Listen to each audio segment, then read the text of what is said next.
বুলু শইকীয়া আপুনি সায়েন্সৰ কিন্তু বহুত মজা মজা কথা কয় দেই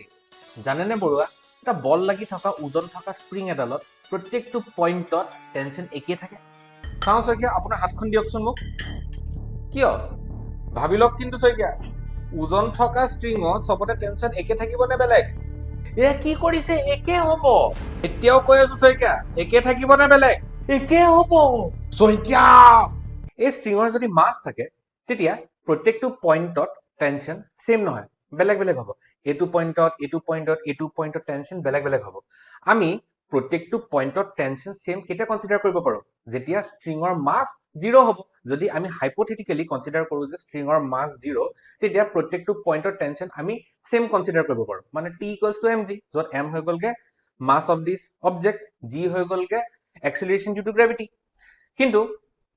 hypothetically হে স্ট্ৰিঙৰ মাছ 0 কিন্তু ৰিয়েল সিনাৰিঅত স্ট্ৰিঙৰ মাছ কেতিয়াও 0 হ'ব নোৱাৰে সেইভাবে প্ৰত্যেকটো পইণ্টত টেনচনো সেম হ'ব নোৱাৰে